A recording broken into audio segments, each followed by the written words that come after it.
Hello students, today we discuss about the coordination of lesson number 15, life process in living organisms. In the last video we discussed about excretory system. Now today we discuss about the coordination. Several different organ systems function in multicellular organism and their life goes on smoothly if there is a coordination between the different organ system और organs and the stimula in the surrounding. तो multicellular organism में different organ system रहते हैं किसके लिए? For performing various function. तो ये सब जो लाइफ प्रोसेस है इनके बीच में क्या होता है? कोऑर्डिनेशन होता है. One life process depends on another और various organs are work in a harmony. So depending upon this we can say that systematic regulation of different process can be called control and bringing about the different processes in the proper sequence can be called coordination. तो क्या होता है? Systematic जो regulation है different process का उसे क्या कहेंगे? कंट्रोल. और ये जो डिफरेंट प्रोसेसेस है वो एक सीक्वेंस में क्या होती है? कैरी होती है या different processes carried out in a proper sequential manner. One process depends on another. So that is called as the coordination. तो coordination क्या है? Bringing about the different processes in the proper sequence. उसे क्या कहते हैं?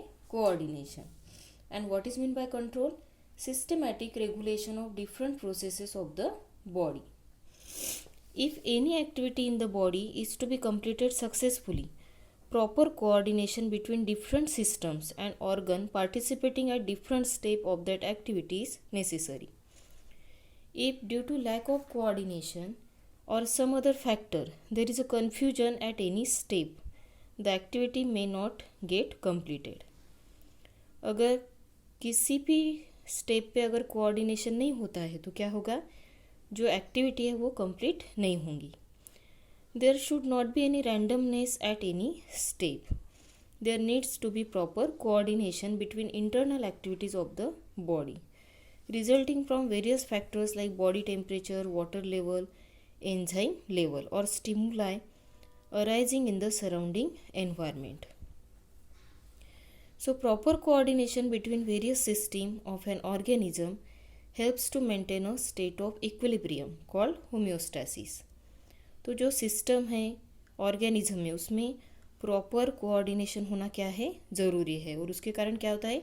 It maintain a state of equilibrium. तो उसे क्या कहते हैं? होम्योस्टैसिस. और उसके कारण क्या होता है? बॉडी की जो इफ़िशेंसी है वो क्या होती है? इंक्रीज होती है. तो होम्योस्टैसिस क्या है? It is the state of equilibrium which is necessary for the optimal efficiency of the body.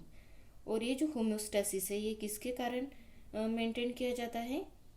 और this is done by maintaining proper coordination between various system of the body.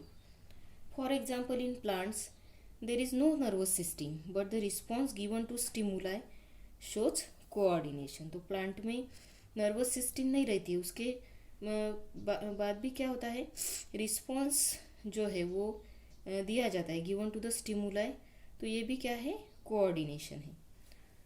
So now we discuss about the coordination in plants. So plants do not have a system like the nervous system. यानी जैसे animals में क्या है? Proper nervous system is there for coordination. तो उस तरह से जो सिस्टम है वो प्लांट्स में क्या है? एब्सेंट है. Then how do plants bring about movement. तो प्लांट्स में मूवमेंट किस तरह से होती है? In plants movement are mainly in the form of responses given to stimuli. तो प्लांट्स में जो मूवमेंट है वो किस तरह से होती है? In the form of responses given to stimuli. यानी जो एक्सटर्नल स्टिमुलाई है तो उसको क्या किया जाता है? रिस्पॉन्स किया जाता है. और इस तरह से क्या होता है? Various movements are done by the plants. Now we see movement or growth of any part of the plant in response to an external stimulus. उसे क्या कहते हैं? ट्रॉपिज्म या ट्रॉपिक मूवमेंट. यानी प्लांट का जो एनी पार्ट है या उसकी जो ग्रोथ है तो ये कैसे होती है, in response to external stimulus.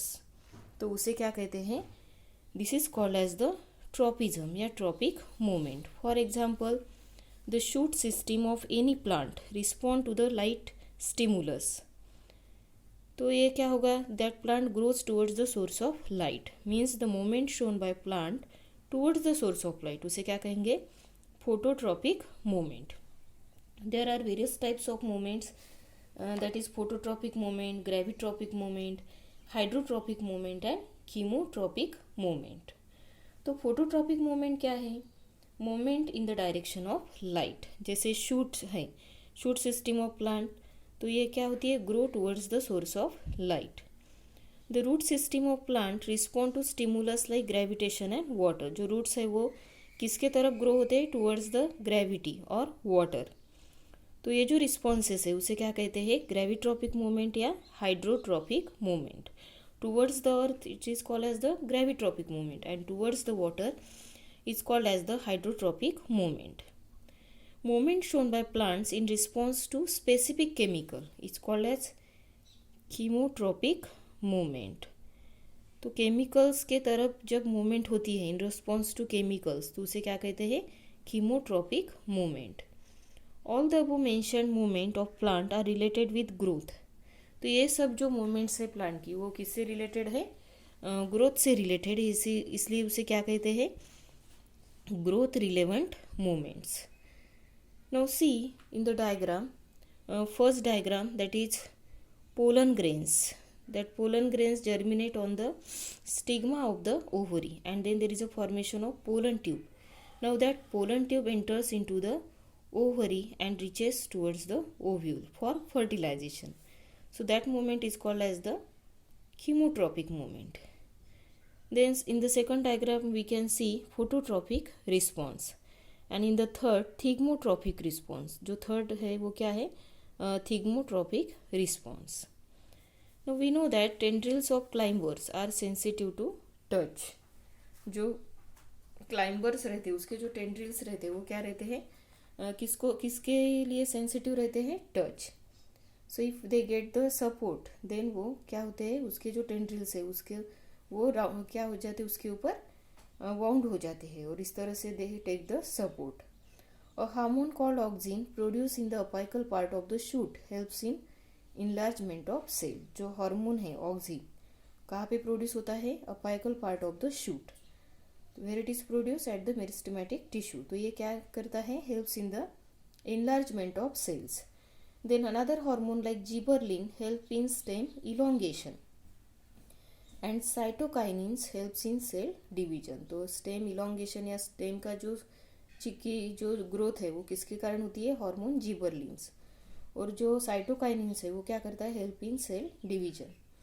The hormone abscisic acid is effective in prevention and retardation of growth. तो इसका जो इफेक्ट है वो निगेटिव इफेक्ट रहता है, तो उसके कारण क्या होता है, preventing and retardation of growth like leaf wilting. After that we discuss about the growth irrelevant movement.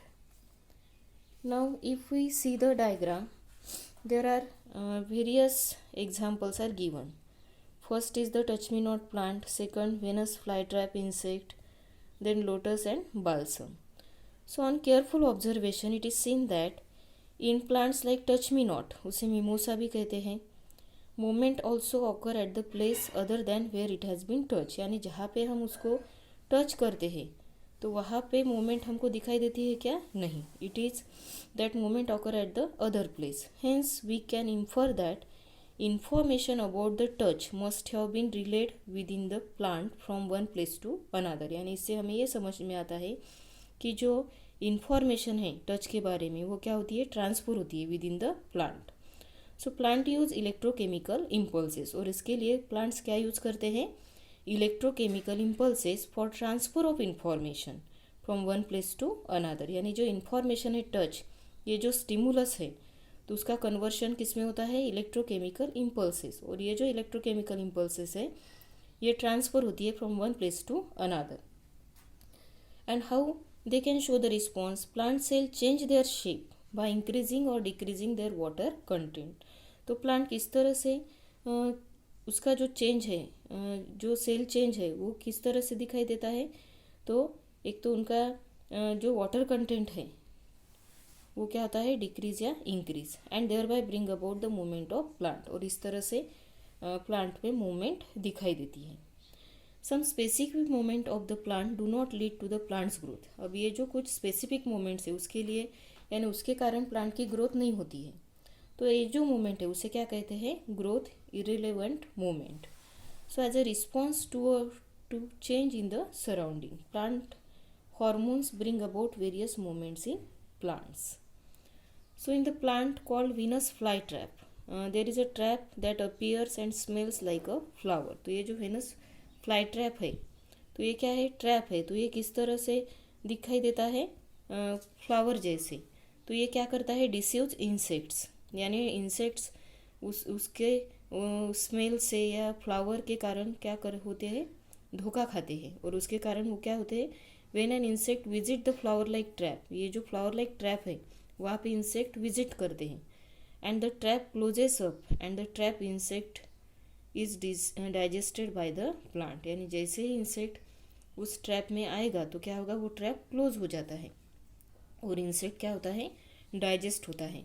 तो इस तरह का जो प्लांट है उसे क्या कहते हैं, इंसेक्टिवोरस प्लांट। क्या कहते हैं उसे, इंसेक्टिवोरस प्लांट। और एग्जाम्पल क्या है उसका, वेनस फ्लाई ट्रैप।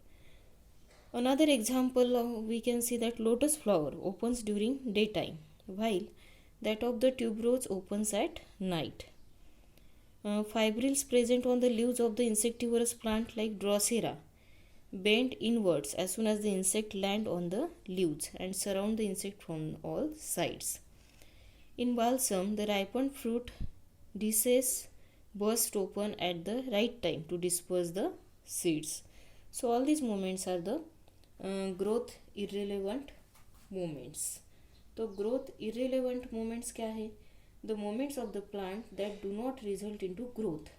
ठीक है, तो उस तरह की जो ग्रोथ यानी उस तरह की जो मूवमेंट है उसे क्या कहते हैं, ग्रोथ इरेलेवेंट मूवमेंट।